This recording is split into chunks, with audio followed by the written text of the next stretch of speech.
sujet en ce qui concerne le turbochargeur et la climatisation automobile, qui est encadré par Mme Assia Sidete. Alors, sans tarder, on va passer vers le plan. Alors, premièrement, on va voir une petite introduction. Ensuite, on va passer vers le fonctionnement du turbochargeur. On va voir les composants d'un turbochargeur, son principe de fonctionnement. On va voir ensuite le cycle d'échappement. Après, on va passer vers le cycle de climatisation avec ses composants et son principe de fonctionnement. Alors, en 1885, les constructeurs d'automobiles ont pensé à améliorer les performances des moteurs. Au lieu d'utiliser un moteur à un nombre de cylindres élevé par rapport au moteur normal, alors ils ont pensé d'ajouter un dispositif qui est appelé le turbochargeur. Ce dispositif atteint une température élevée, alors un système de refroidissement est nécessaire.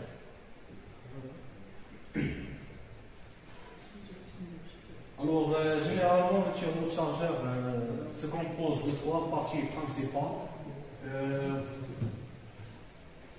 On a la turbine, le compresseur, la chambre de compression, et un arc qui nous permet de lier les deux turbines.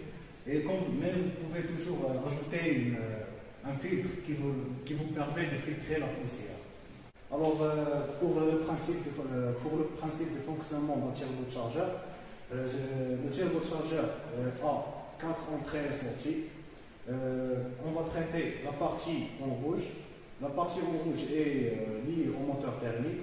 Quand le gaz d'échappement entre dans la chambre de compression, la turbine tourne, ce qui fait que la deuxième turbine tourne en même temps.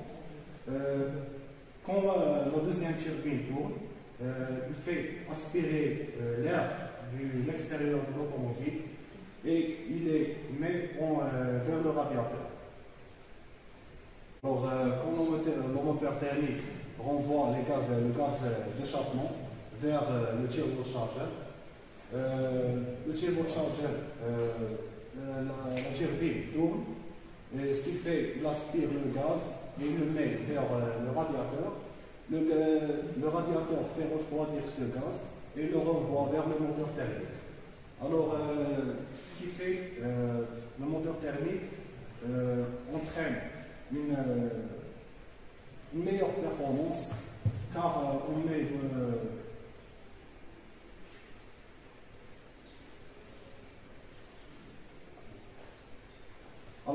quand le moteur thermique renvoie le gaz d'échappement vers le turbochargeur, la turbine tourne, ce qui fait qu'il aspire l'air vers le radiateur.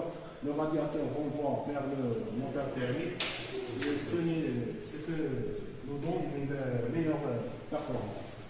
Alors, de même principe, mais en inverse, la climatisation automobile fonctionne. Alors maintenant, on va passer vers la climatisation, le cycle de climatisation automobile. On va voir les composants. Premièrement, on a le compresseur, le condenseur, la bouteille déshydratant et les deux tondeurs. Et finalement, l'évaporateur.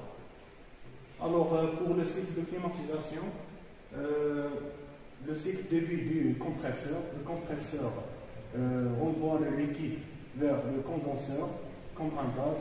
Le condenseur transforme le liquide d'un gaz vers un liquide.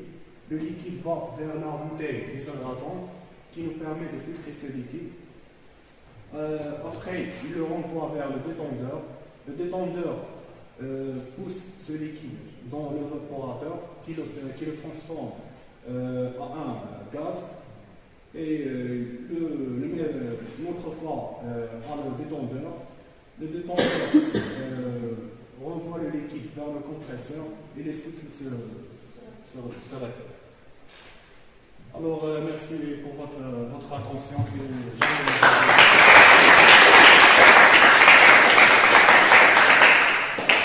Si jamais pas de les poser. Merci.